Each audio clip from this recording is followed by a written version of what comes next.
The Secret Garden by Frances Hodgson Burnett. Chapter 17. A Tantrum. She had got up very early in the morning and had worked hard in the garden, and she was tired and sleepy. So as soon as Martha had brought her supper and she had eaten it, she was glad to go to bed. As she laid her head on the pillow, she murmured to herself, "I'll go out before breakfast and work with Dickon, and then afterward, I believe, I'll go to see him." She thought it was the middle of the night when she was wakened by such dreadful sounds that she jumped out of bed in an instant. What was it? What was it? The next minute she felt quite sure she knew. Doors were opened and shut, and there were hurrying feet in the corridors, and someone was crying and screaming at the same time, screaming and crying in a horrible way. "It's Colin," she said. "He's having one of those tantrums the nurse called hysterics. How awful it sounds."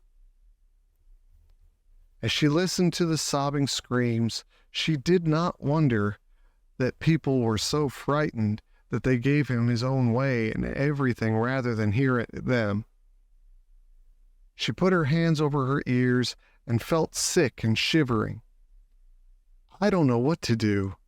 I don't know what to do," she kept saying.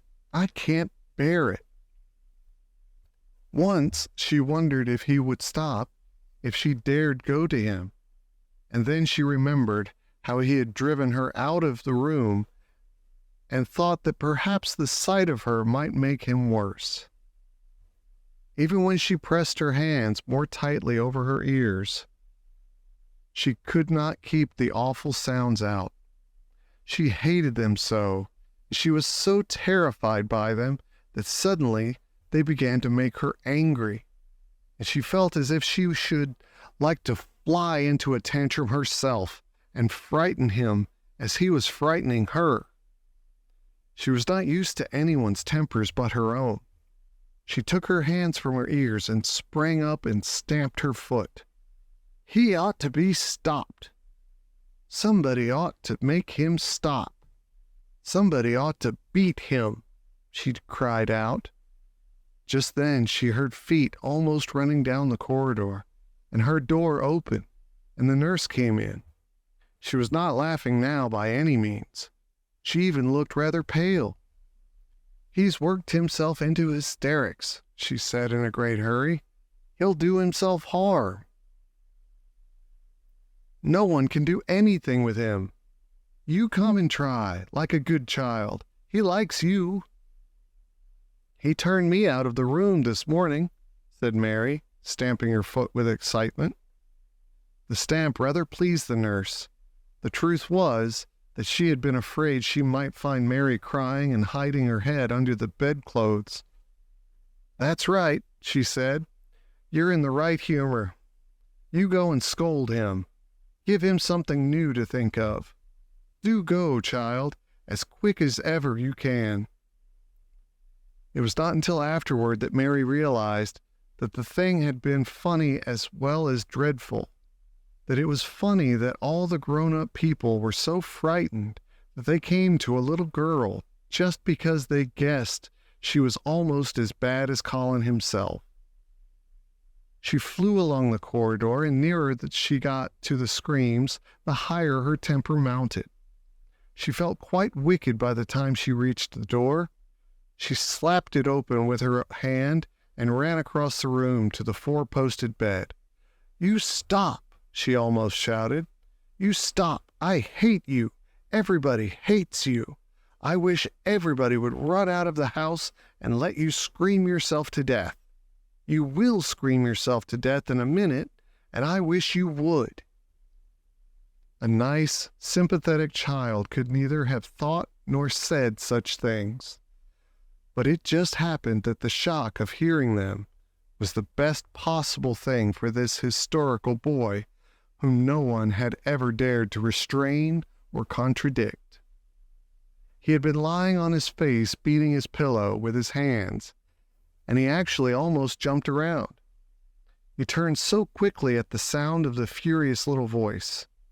His face looked dreadful white and red and swollen, and he was gasping and choking. But savage little Mary did not care an atom. "If you scream another scream," she said, "I'll scream too, and I can scream louder than you can, and I'll frighten you. I'll frighten you." He actually had stopped screaming because she had startled him so. The scream which had been coming almost choked him. The tears were streaming down his face, and he shook all over. "I can't stop," he gasped and sobbed. "I can't. I can't."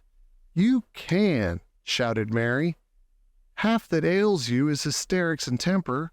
Just hysterics, hysterics, hysterics." She stamped each time she said it. "I felt the lump. I felt it," choked out Colin. "I knew I should. I shall have a hunch on my back, and then I shall die." And he began to writhe again, and turned on his face and sobbed and wailed, but he didn't scream. "You didn't feel a lump?" contradicted Mary fiercely. "If you did, it was only a hysterical lump. Hysterics makes lumps. There's nothing the matter with your horrid back. Nothing but hysterics. Turn over and let me look at it." She liked the word hysterics, and felt somehow as if it had an effect on him. He was probably like herself and had never heard it before. "Nurse," she commanded, "come here and show me his back this minute." The nurse, Mrs. Medlock, and Martha had been standing huddled together near the door, staring at her, their mouths half open. All three had gasped with fright more than once. The nurse came forward as if she was half afraid. Colin was heaving with great breathless sobs. "Perhaps he won't let me," she hesitated in a low voice. Colin heard her, however, and he gasped out between two sobs, Show her. She'll see then." It was a poor thin back to look at when it was bared. Every rib could be counted, and every joint of the spine, though Mistress Mary did not count them as she bent over and examined them, with a solemn, savage little face. She looked so sour and old-fashioned that the nurse turned her head aside to hide the twitching of her mouth. There was just a minute's silence, for even Colin tried to hold his breath while Mary looked up and down his spine, and down and up, as intently as if she had been the great doctor from London. "There's not a single lump there," she said at last. "There's not a lump as big as a pin, except backbone lumps, and you can only feel them because you're thin. I've got backbone lumps myself, and they used to stick out as much as yours do, until I began to get fatter, and I am not fat enough yet to hide them. There's not a lump as big as a pin. If you ever say there is again, I shall laugh." No one but Colin himself knew what effect those crossly spoken childish words had on him.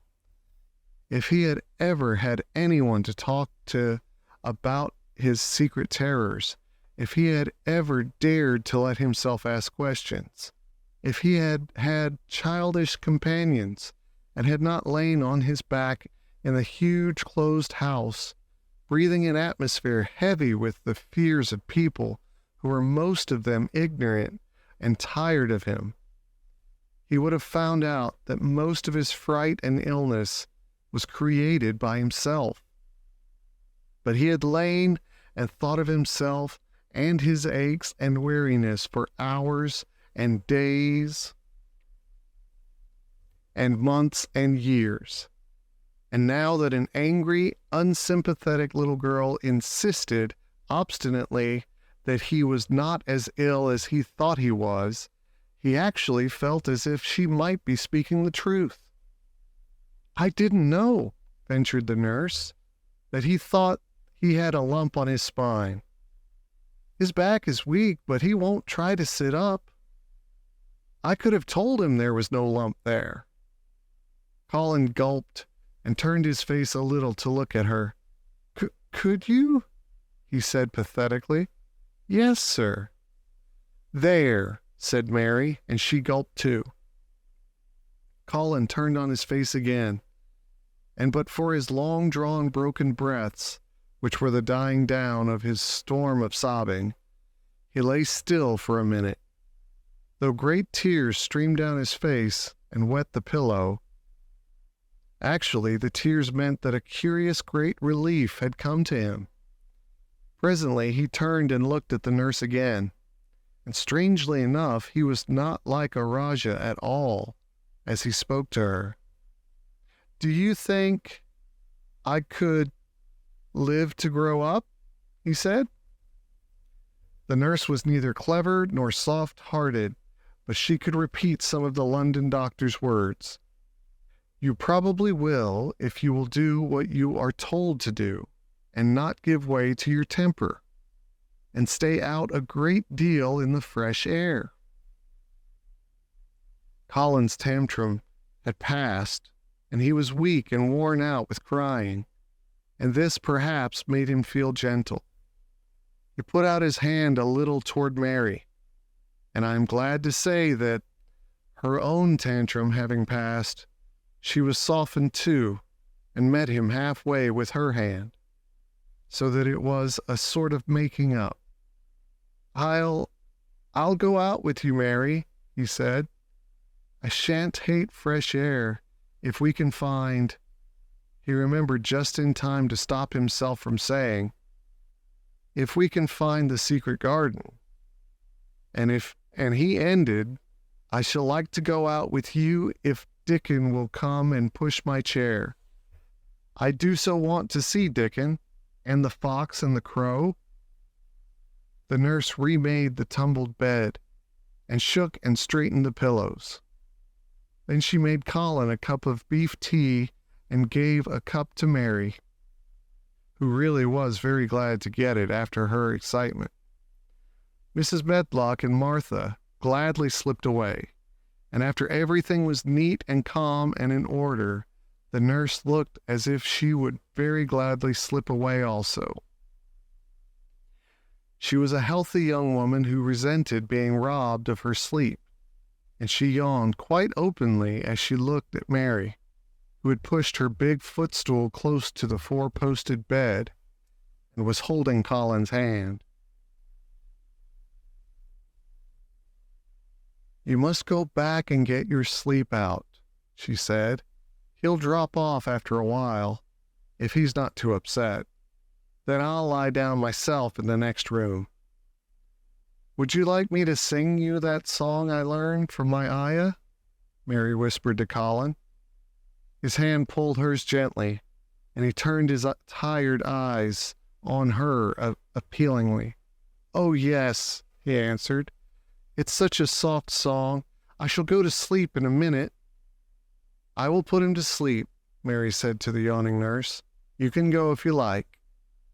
Well, said the nurse, with an attempt at reluctance, if he doesn't go to sleep in half an hour, you must call me. Very well, answered Mary. The nurse was out of the room in a minute, and as soon as she was gone, Colin pulled Mary's hand again. I almost told, he said, but I stopped myself in time. I won't talk, and I'll go to sleep. But you said you had a whole lot of nice things to tell me. Have you? Do you think you have found out anything at all about the way into the secret garden? Mary looked at his poor little tired face and swollen eyes, and her heart relented. Yes, she answered, I think I have. And if you will go to sleep, I will tell you tomorrow. His hand quite trembled. Oh, Mary, he said. Oh, Mary, if I could get into it, I think I should live to grow up. Do you suppose that instead of singing the ayah song, you could just tell me softly as you did that first day what you imagine it looks like inside? I'm sure it will make me go to sleep." "Yes," answered Mary. "Shut your eyes." He closed his eyes and lay quite still, and she held his hand and began to speak very slowly and in a very low voice. "I think it has been left alone so long that it has grown all into a lovely tangle. I think the roses have climbed and climbed and climbed until they hang from the branches and walls and creep over the ground, almost like a strange gray mist. Some of them have died, but many are alive, and when the summer comes, there will be curtains and fountains of roses. I think the ground is full of daffodils and snowdrops and lilies and iris working their way out of the dark. Now the spring has begun. Perhaps. The soft drone of her voice was making him stiller and stiller, and she saw it and went on. Perhaps they are coming up through the grass. Perhaps there are clusters of purple crocuses and gold ones. Even now, perhaps the leaves are beginning to break out and uncurl, and perhaps the gray is changing, and a green gauze veil is creeping over everything. And the birds are coming to look at it, because it is so safe and still. And perhaps, very softly and slowly indeed, the robin has found a mate and is building a nest, and Colin was asleep.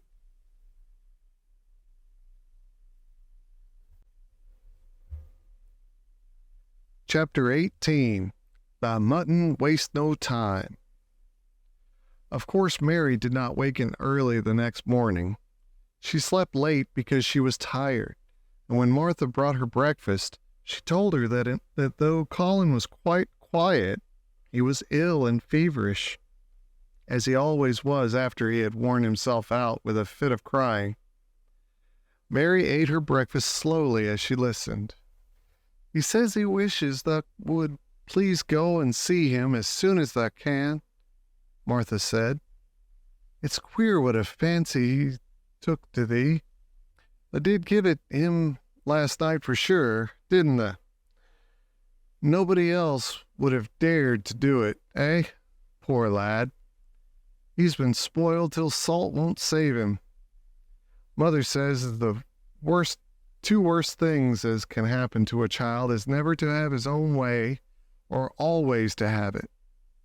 She doesn't know which is the worst. Thou was in a fine temper thyself, too. But he says to me when I went into his room, 'Please ask Miss Mary if she'll please come and talk to me.' Think of him saying please? Will you go, miss?" "I'll run and see Dickon first," said Mary. "No, I'll go and see Colin first and tell him. I know what I'll tell him," with a sudden inspiration.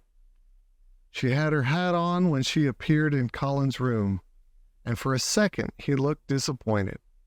He was in bed and his face was pitifully white, and there were dark circles round his eyes. "I'm glad you came," he said. "My head aches, and I ache all over because I'm so tired. Are you going somewhere?"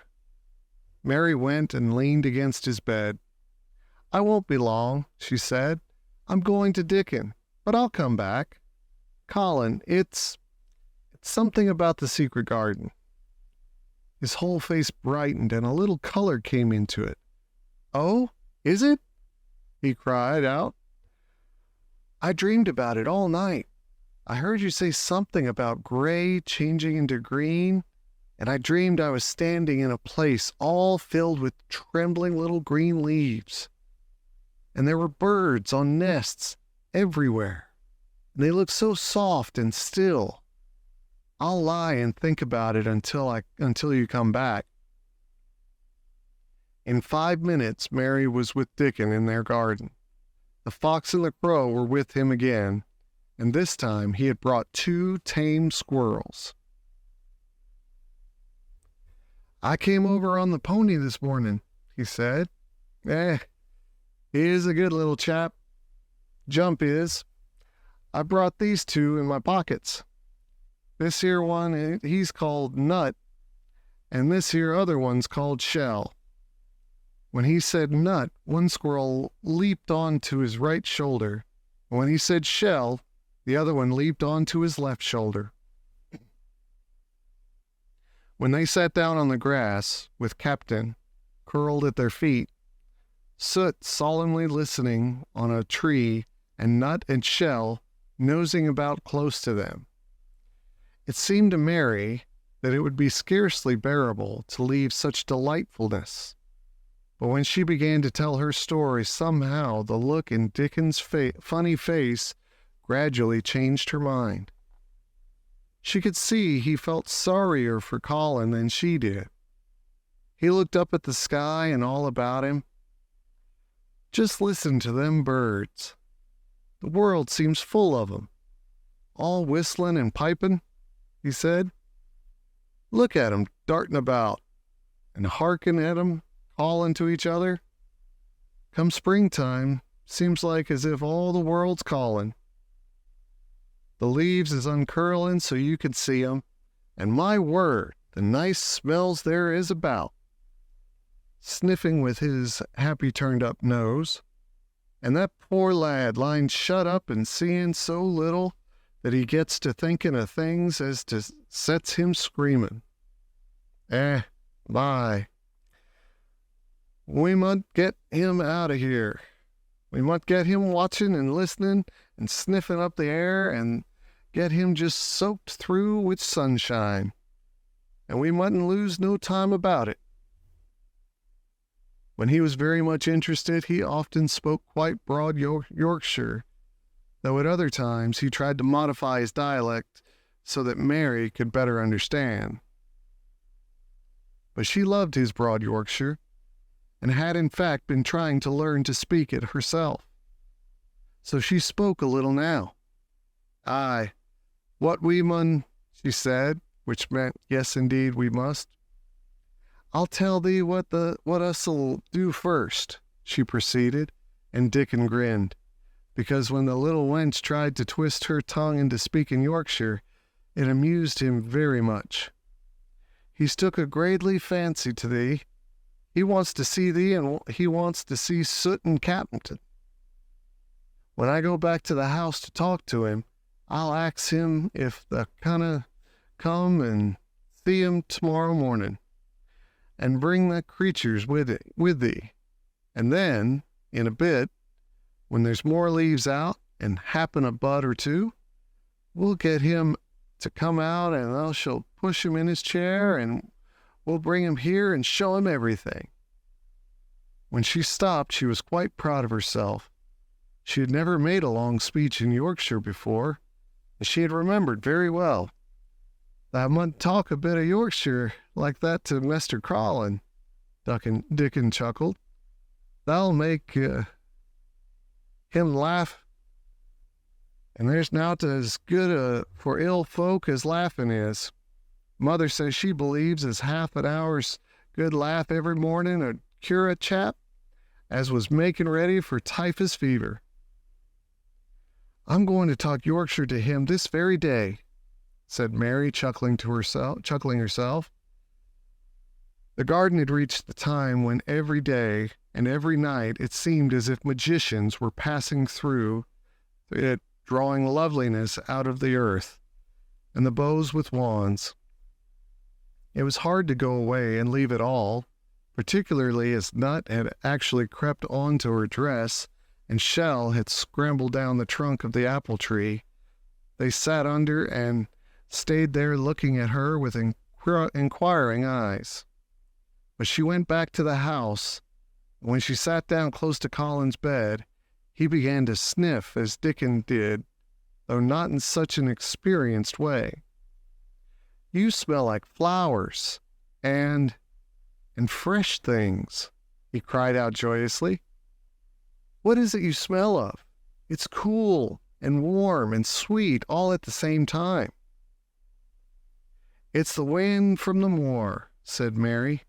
"It's come a-sittin' on the grass under a tree with Dickon and with Captain and Soot and Nut and Shell. It's the springtime and out of doors and sunshine it smells so gradiently." She said it as broadly as she could, and you do not know how broadly Yorkshire sounds until you have heard someone speak it. Colin began to laugh. "What are you doing?" he said. "I never heard you talk like that before. How funny it sounds." "I'm giving thee a bit of Yorkshire," answered Mary triumphantly. "I canna talk as gradily as Dickon and Martha can, but thou sees I can shape a bit. Doesn't thou understand a bit of Yorkshire when thou hears it? And thou a Yorkshire lad thyself, bred and born, eh? I wonder thou'rt not ashamed of thy face." Then she began to laugh too, and they both laughed until they could not stop themselves, and they laughed until the room echoed, and Mrs. Medlock, opening the door to come in, drew back into the corridor and stood listening amazed. "Well, upon my word," she said, speaking rather broad Yorkshire herself, because there was no one to hear her, and she was so astonished. "Whoever heard the like? Whoever on earth would have thought it?" There was so much to talk about. It seemed as if Colin could never hear enough of Dickon and Captain and Soot and Nut and Shell, and the pony whose name was Jump. Mary had run round into the wood with Dickon to see Jump. He was a tiny little shaggy moor pony with thick locks hanging over his eyes and with a pretty face and a nuzzling velvet nose. He was rather thin with living on moor grass, but he was as tough and wiry as if the muscle in his little legs had been made of steel springs. He had lifted his head and whinnied softly the moment he saw Dickon, and he had trotted up to him and put his head across his shoulder, and then Dickon had talked into his ear, and Jump had talked back in odd little whinnies and puffs and snorts. Dickon had made him give Mary his small front hoof and kiss her on her cheek with his velvet muzzle. "Does he really understand everything Dickon says?" Colin asked. "It seems as if he does," answered Mary. "Dickon says anything we'll understand if you're friends with it, for sure. But you have to be friends for sure." Colin lay quiet a little while, and his strange gray eyes seemed to be staring at the wall. But Mary saw he was thinking. "I wish I was friends with things," he said at last, "but I'm not. I never had anything to be friends with, and I can't bear people." "Can't you bear me?" asked Mary. "Yes, I can," he answered. "It's very funny, but I even like you." "Ben Weatherstaff said I was like him," said Mary. "He said he'd warrant we'd both got the same nasty tempers. I think you are like him, too. We are all three alike, you and I and Ben Weatherstaff. He said we were neither of us much to look at, and we were as sour as we looked. But I don't feel as sour as I used to before I knew the Robin and Dickon." "Did you feel as if you hated people?" "Yes," answered Mary without any affection. "I should have detested you if I had seen you before I saw the Robin and Dickon." Colin put out his thin hand and touched her. "Mary," he said, "I wish I hadn't said what I did about sending Dickon away. I hated you when you said he was like an angel, and I laughed at you, but perhaps he is." "Well, it was rather funny to say it," she admitted frankly, "because his nose does turn up, and he has a big mouth, and his clothes have patches all over them, and he talks broad Yorkshire, but But if an angel did come to Yorkshire and live on the moor, if there was a Yorkshire angel, I believe he'd understand the green things and know how to make them grow. And he would know how to talk to the wild creatures, as Dickon does. And they'd know he was friends for sure. I shouldn't mind Dickon looking at me, said Colin. I want to see him. I'm glad you said that, answered Mary, because, quite suddenly it came into her mind that this was the minute to tell him.